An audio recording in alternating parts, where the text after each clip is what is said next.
Welcome back everyone to Marathon Red. I'm Admin1 of NEFX.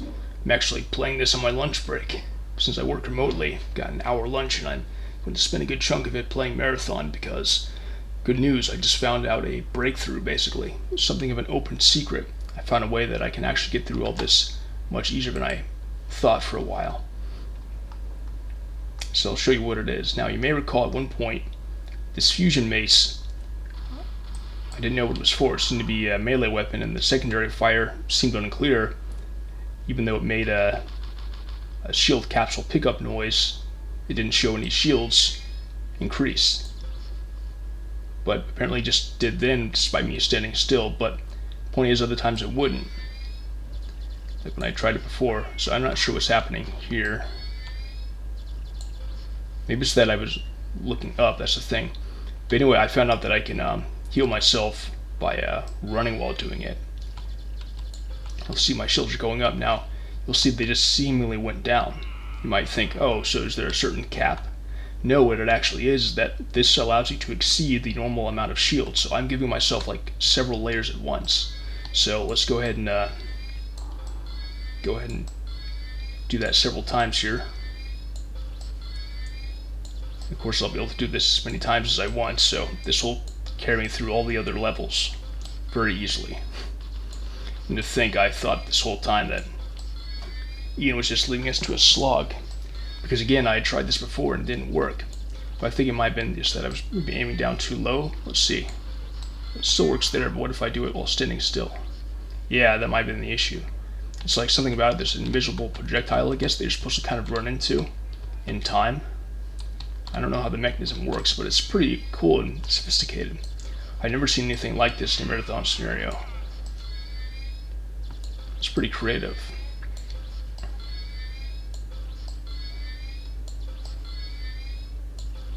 Alright, so I think that's enough for now. We'll save, get up here finally. Oops, I don't know if that worked.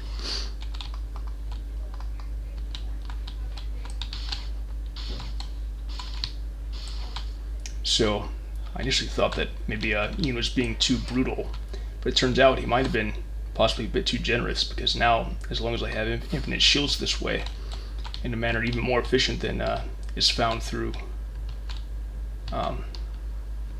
resting in AOPID, we can actually get this done pretty quickly. So let's see, where were we? Let's go jump ahead, because I know I had a save point here. This is where I was before.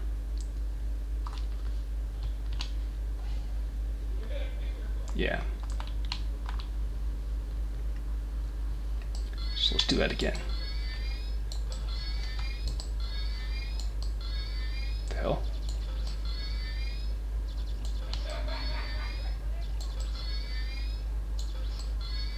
Guess I might as well do this next to a save point, since I'm going to want to save right after that. So I'm already well prepared if I ever need to load from that point again. But at this point I may not, because the shields will effectively be as good as a save point. Especially now that I've gotten better at just the combat in this game.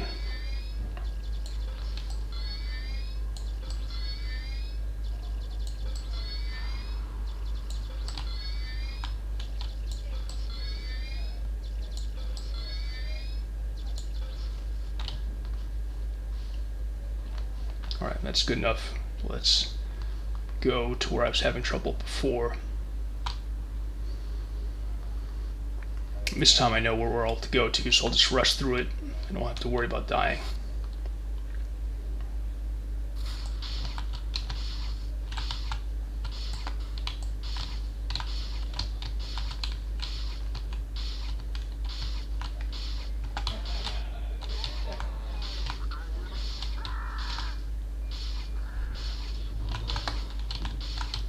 Dum-de-dum-dum.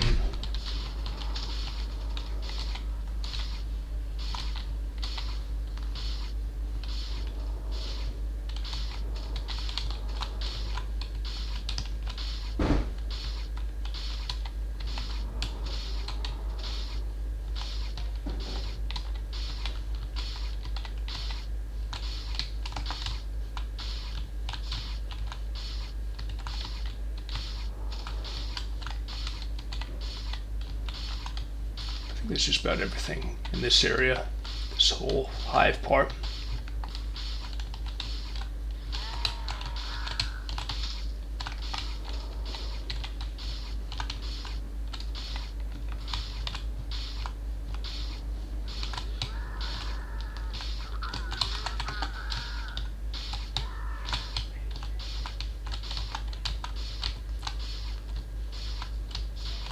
Alright, save point. See, that wasn't so bad. Alright, now.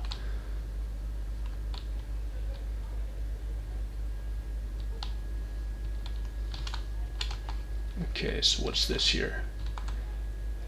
There's definitely a big battle coming up here, I'll bet.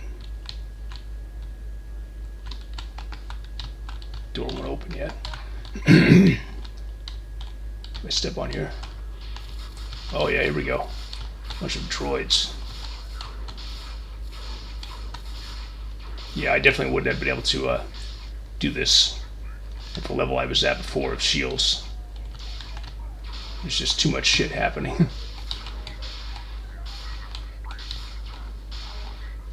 It would have taken me several tries. Did these just respawn in? Do I need to go into that pit? If I can just get in here. Oh, it didn't seem to let me out. Uh-oh. Can't get out.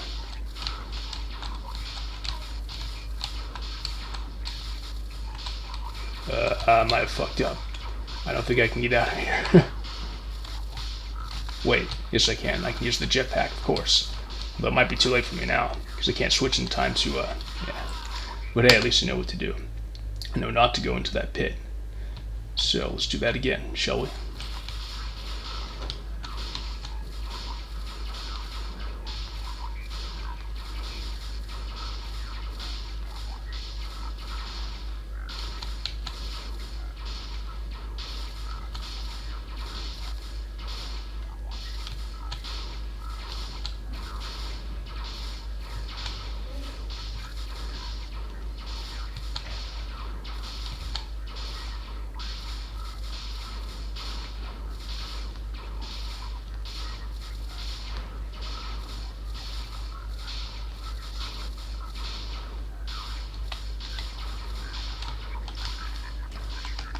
Okay, is there like a times door or something? Wait a minute.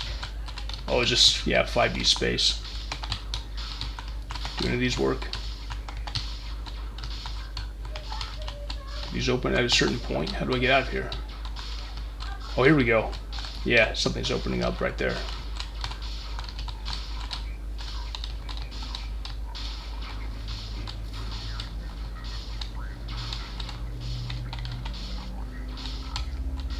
So this is in game, so this might be, yeah, this is probably the end, I think, hopefully.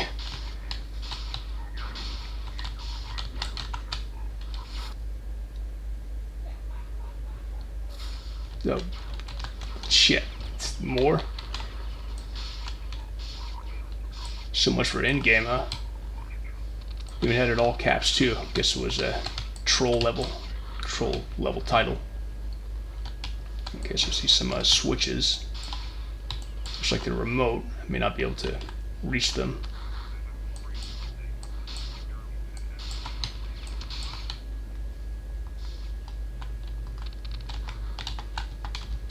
Okay, that won't work. Wait a minute. Wait, what was that? Okay, that takes me up there. I don't know if that works though.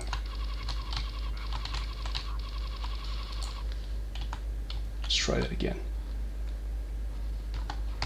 That won't work either. What about this thing? Can I destroy this?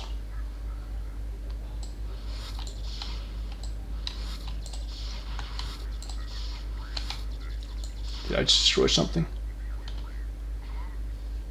Here's some bobs too. So I'm not sure what's... Maybe while I'm running I'll recharge some more. Just a little bit. I don't need too much right now. Oops. I think these are infinitely respawning too. So I'll have to find out what to do. Maybe one of these works first before the other. Okay, none of this works. What happens if I try and do something more directly, like... Oh shit, that worked. That turned something on. Okay, let's try... Okay, I saw that. Made another explosion, so am I slowly killing this thing that way? Doesn't seem to be doing anything.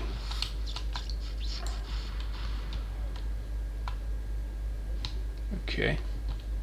Oh, did I just destroy all the generators? Oh, they were coming out of here. That's pretty cool.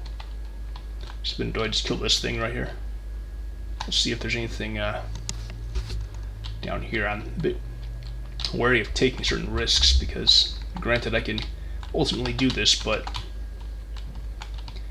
you know, I don't have to deal with that big old battle with a slowly opening door again if I do something wrong.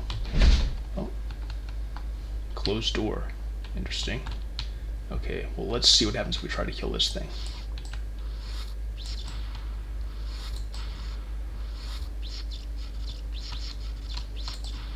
Doesn't seem to do anything. What about if I aim right there?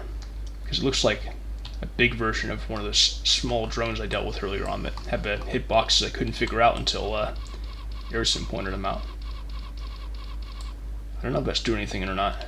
It seems like the sort of a hit animation sound that would happen for something that's invincible to it. Especially since there's no animation for this thing. Looks like the head brain, the master or whatever. Okay. Has anything changed? See, I hit those two switches. This one, they're all hit. What happens if I go down here?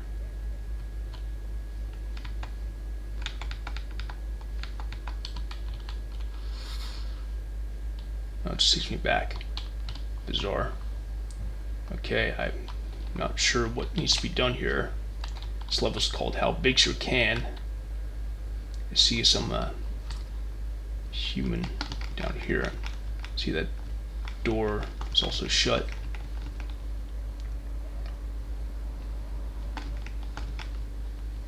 So what could possibly activate those?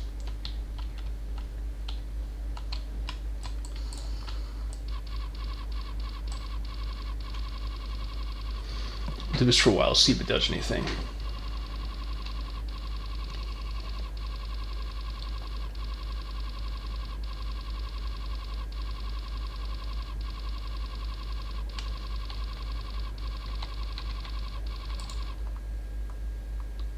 I'm not sure.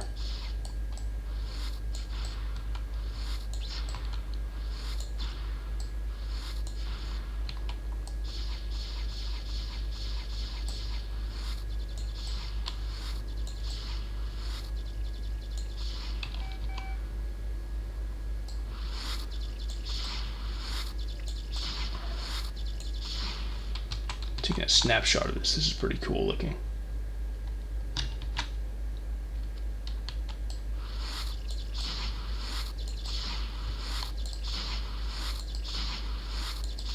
A bit worried of doing it too close in case it dies and I get killed in the blast. It's the thing, there aren't really clear instructions, so I don't know if I'm wasting my time or not.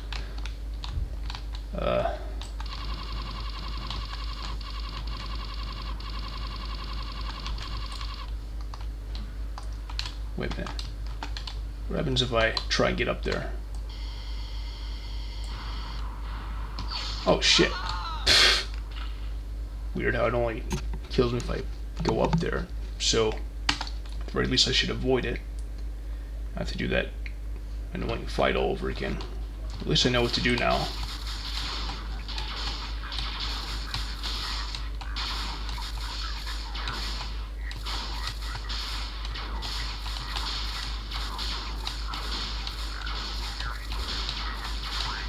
Maybe looking back, it's a bit too risky to try doing this on my lunch break, because at this rate, I probably I mean, I shouldn't say probably. I may not be able to figure this out in time before I have to go back to work.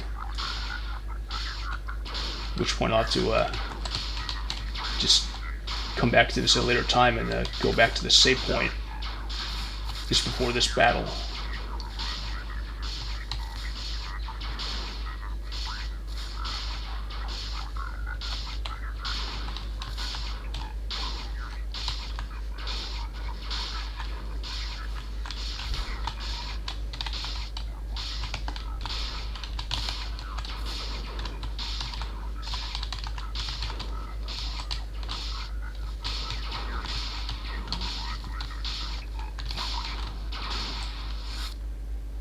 Alright, let's do this again. This time it'll be faster, I think.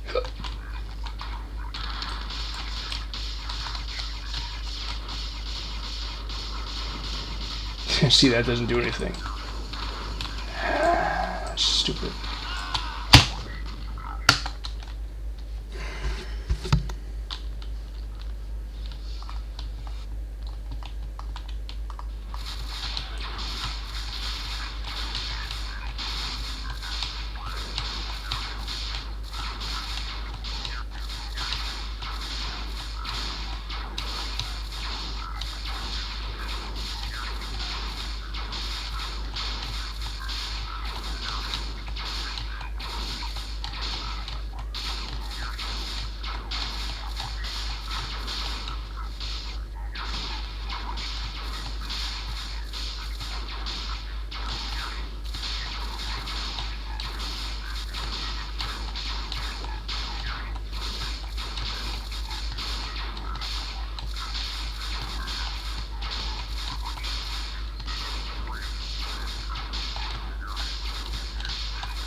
That's taken care of.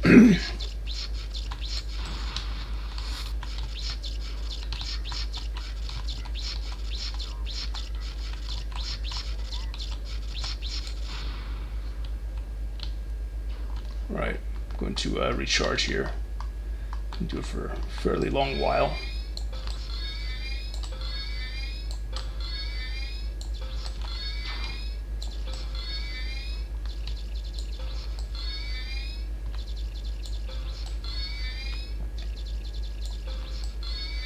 Okay, this is a little weird. Doesn't seem to be doing anything right now.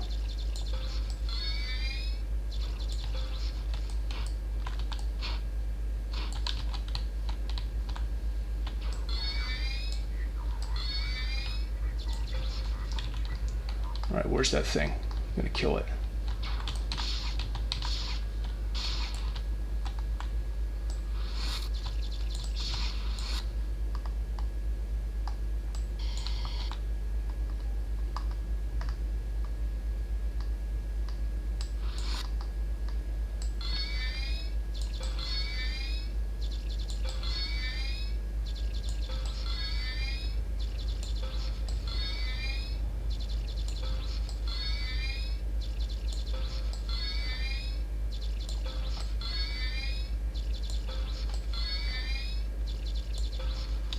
Okay.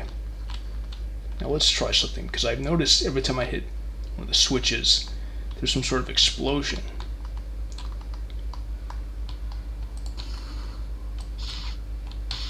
Actually, let's see if this does anything.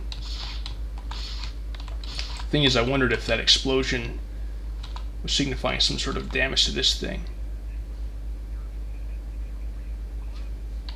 And I noticed that would happen when I hit one of these switches. So let's see if these can be deactivated and reactivated.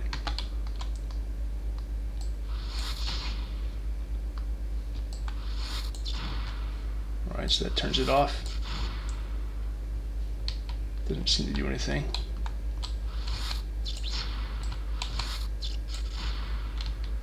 Okay, so nothing changed.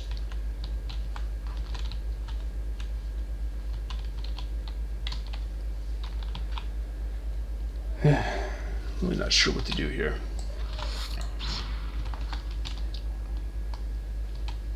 Because I don't know what any of this is doing that I'm firing at it. Did that even hit?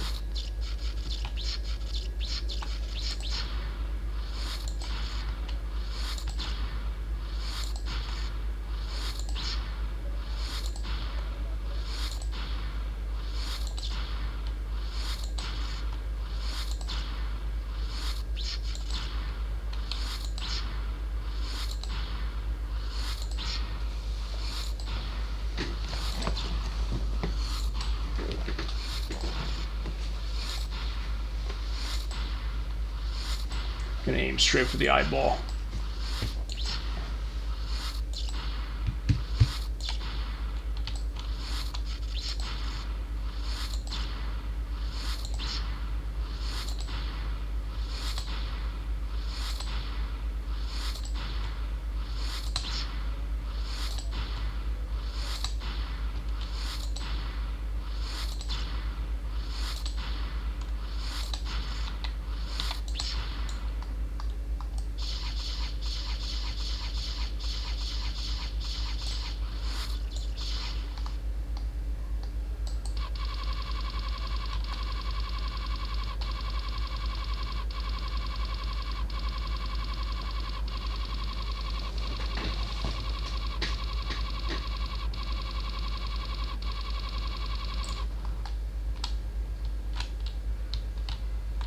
It's just so weird.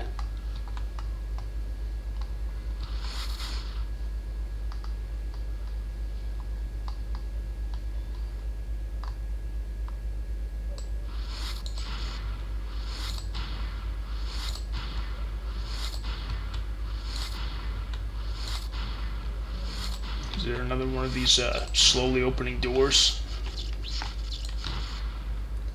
Because I can hear that these are doors on both sides of the map. But I don't know what it takes to open them up. I think I've explored everything.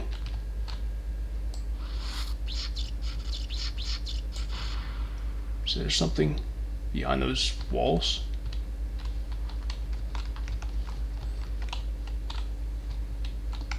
Oh, here's a switch.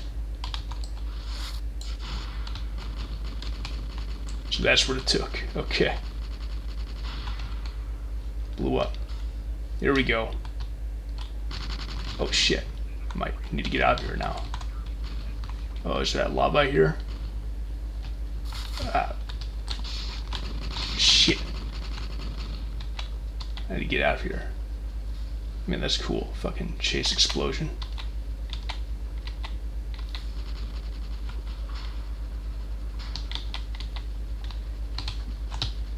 I can hear it catching up to me. Okay. Is this it? Uh-oh. That's it. Fleeing the doomed craft of Michael, the final variable falls to place in an equation pounding in your mind. As you came to realize the technique of rifting, Michael's chariot is far behind you. Drifting in nothing, your thoughts come on the heat of a wasteland beating on your skin. Your shell was there. Michael's chariot, huh? Rifting. Can't wait for that to come across. Remembering the pain and joy of Carnage, you smile. The sensation of a smoldering bullet piercing your flesh causes a reflexive jolt of adrenaline.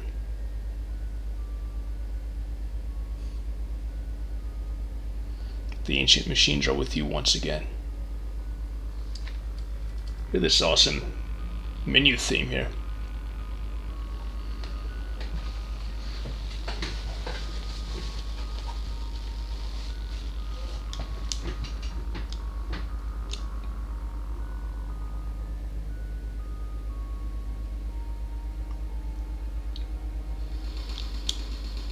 You are whole again. Standing beside the dead remains of Michael's dreams, you begin to walk, feeling the chaos of Joshua coursing through your body. I must say, I really like that ending. I like the idea of what seemed to be like enemies made into explosions that follow you that you have to escape. I haven't really experienced that sort of thing in a marathon level before, but I think it's worth doing. I love the sorts of escape levels, kind of like What About Bob in Marathon 2, but this is the first time I've experienced that with like explosions, and like explosions following you. So yet another cool novel thing that Ian McConville did.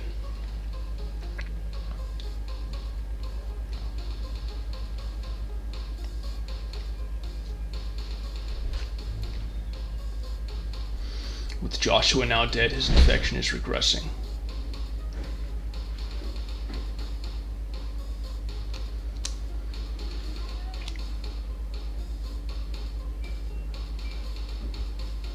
But the dark gifts remain. Feeling the old machines taking over again, you wonder whether you still needed them. As the cybernetics once again took over your heart studies and began to regulate what blood went there, you wonder why you were walking. Where are you going? To visit old friends, greet dead brothers, or shake hands with the Joharo? Where can you go? Better yet, where can't you go?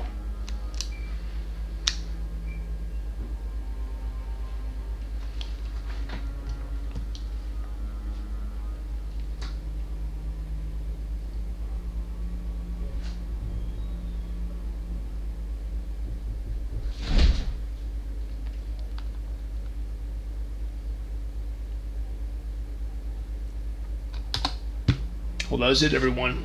Thanks very much for watching and for following along with me.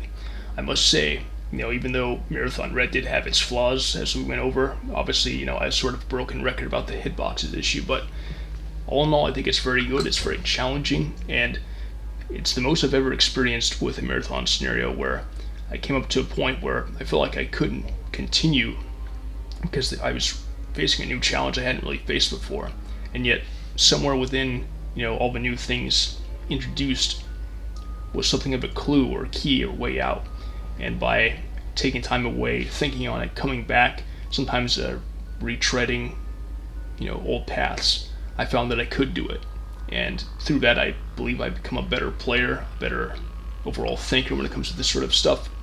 Because I think, to a degree, Ian McConville sort of thought outside the box of what sorts of things could not only be done, but the sorts of challenges you would face and even think of it, facing in a marathon game. Had I played this as an entirely different game outside of the marathon or ALF1 engine, I may have thought to do some of the things that I ended up doing. But I was just so used to, marathon challenges falling within a certain set of parameters, such that when that was thwarted, it was sort of exciting and fascinating. So, I applaud Ian McConville for doing this, especially, at the age of 18, undertaking this with all the new textures, weapons, enemies, etc. And I think Marathon Red deserves another chance. If you can get past the weird faulty hitboxes, it's a wonderful game, and I'll never forget it. So I think I'll consider this inspiration for future projects, and I'll also say once again that there were some very cinematic moments in this that will basically forever imprint upon my mind. I can even think back to one level where in one of the opening scenes, if you will, you enter into sewers and you see like a silhouette of light on the floor from a fan on the ceiling. Just little cinematic things like that, and of course some gore everywhere. It was good, and I think that as far as the two mainly controversial, shall we say, main total conversions for Marathon or ALF1, the other being Evil. It's hard to say which one is overall better. They both have their strengths and weaknesses, especially relative to each other. But as far as not just kind of contentious, but also horror-themed and very challenging marathon scenarios, we'll say that I think the architectural heights of Evil surpass those of Red. But for one thing, Red's plot line is much more consistent, and it doesn't seem as much like it was kind of like one of those chain thread story things where one person adds to what the last person said and so on. And I do, of course, appreciate that there's a lot more experimentation with textures, weapons, enemies, etc. in this game than there was in Red. So, all in all, a good game. So thanks for watching, and the next big one will be Tempest Ray, which I've been waiting to do. So we'll see when I get to that. I expect I'll get to that before the end of the summer, and perhaps in the interim I may tackle other marathon-related things. Until then, thanks for watching. Bye.